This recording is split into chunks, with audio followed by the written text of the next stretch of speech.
The topic I was assigned is class and national struggle. This is really a complicated issue. Therefore, I'll be very, very brief. I will concentrate on its manifestation in Ethiopia, prefacing it by a small visit of the debate at the international level. Class and national politics were debated at length by European Marxists in the decades leading up to World War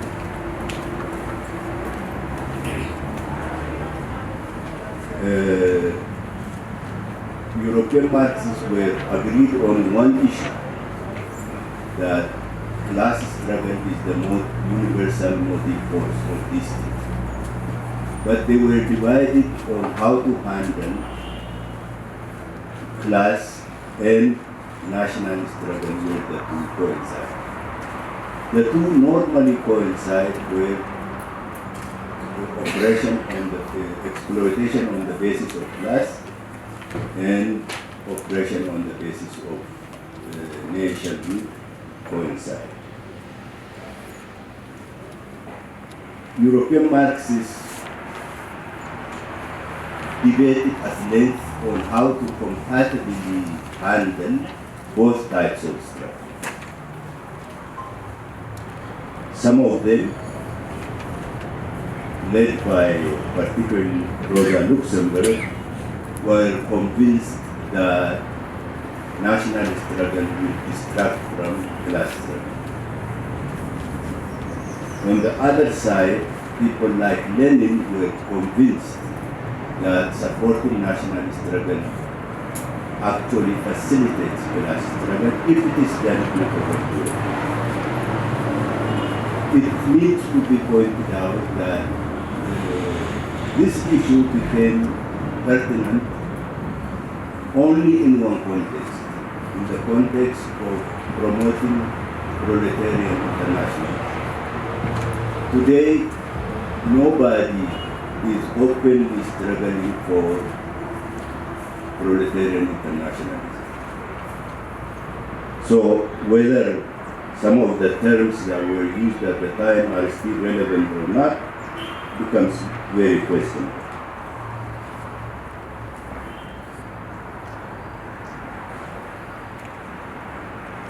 Proletarian internationalism meant that ultimately there will be a single global order in which there will be neither class exploitation nor national oppression.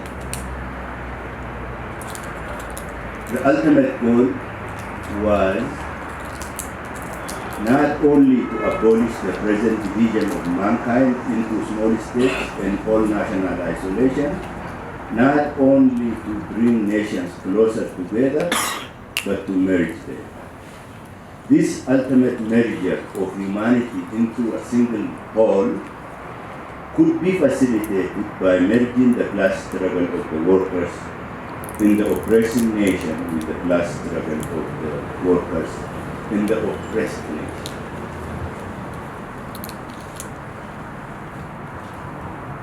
And this merger of the struggle of both types of workers can be ascertained only under the domination of a single revolutionary party. Particularly, in order to assure the dominance of the single revolutionary party, the aspirations of all other groups had to be repressed. Thus, those aspiring to uphold the right of the oppressor nation were denounced as chauvinists, and those prioritizing the struggle of the oppressed nations were similarly denounced as narrow nationalists. Whether we can still continue to use these words in the absence of commitment to proletarian internationalism becomes questionable today. The Revolutionary Party armed by correct Marx-Leninist ideology has the ability to arrive at a single absolute truth about political reality. And such a political organization ultimately qualifies as the vanguard. The universe of the vanguard party is populated by vicious reactionaries and virtuous revolutionaries.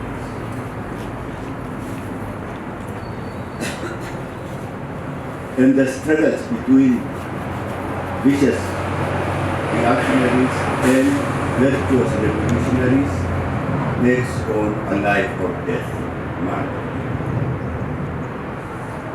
Therefore, the vanguard party targets subordinating or liquidating its reactionary opponents.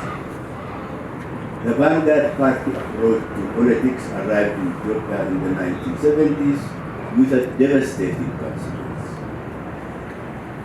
Most left-leaning organizations of the time aspired to emerge as vanguard parties, but two of them became very dominant. One of them is the Ethiopian People's Revolutionary Party, and its nemesis was the All Ethiopia Socialist Movement, much more widely known by its Amharic acronym, MYSOM.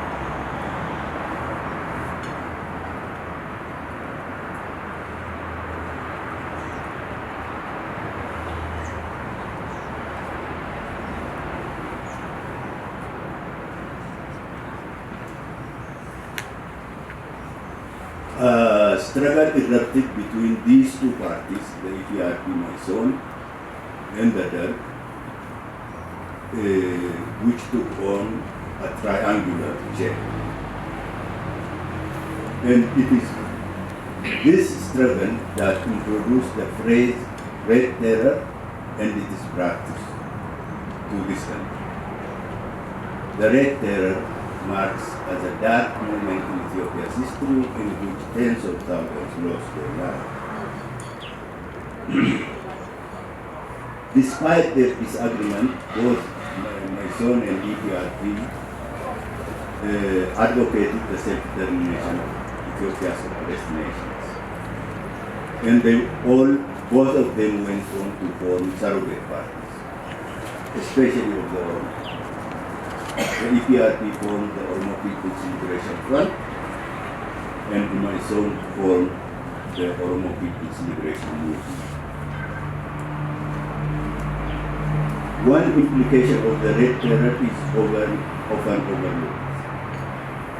It is significantly weakened in the EPRP and virtually liquidated MYSOM. Into the vacuum that resulted from this triangular struggle stepped national liberation fronts. They also adhered to Marx-Leninist principles, and they also tried to emerge as the vanguard liberation front of their respective nations.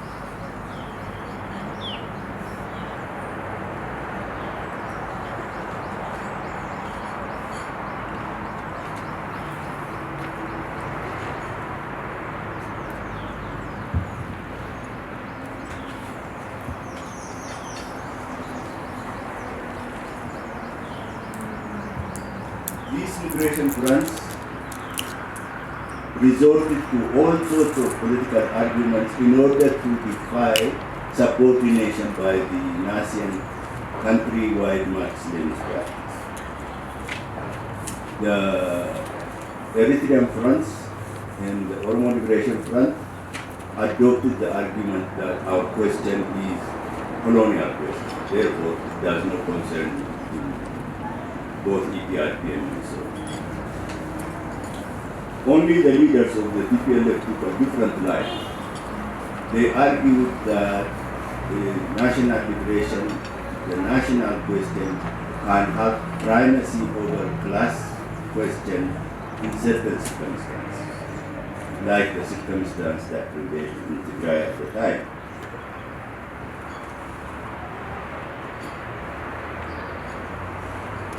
By the late 1980s, the days of the third world war coming to an end. And with the aim of taking over the whole of Ethiopia, TPLF leaders were trying to create a countrywide movement. And that resulted in the formation of the Ethiopian People's Revolutionary Party.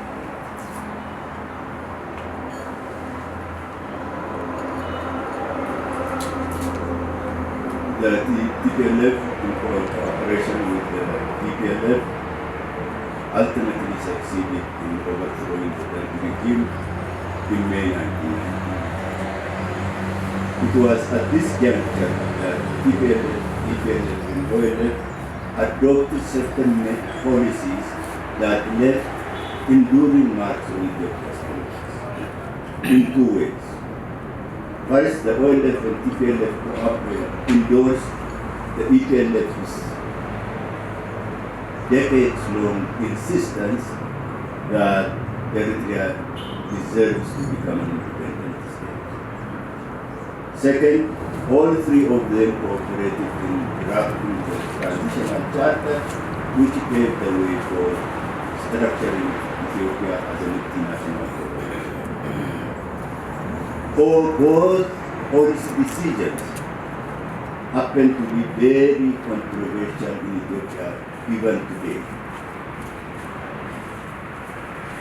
Opinions on structuring Ethiopia as a multinational federation in particular are very starkly opposed. There are those who consider it as a recipe for the ultimate disintegration of Ethiopia. There are, on the other hand, those who believe it was necessary to avert Ethiopia's disintegration.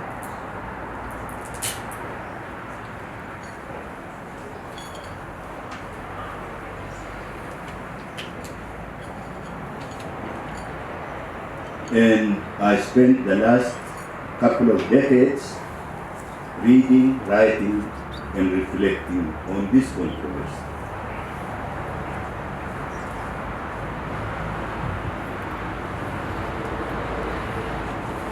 My effort to deal with this controversy led me to draw some quite surprising conclusions.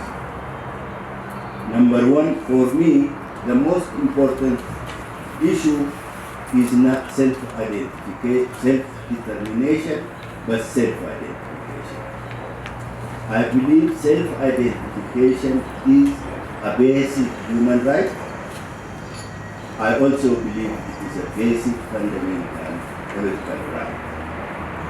It is a human right because anyone who strips anybody's right to self-identification treats you, whoever the subject is, not as a human being but as an object to be named and renamed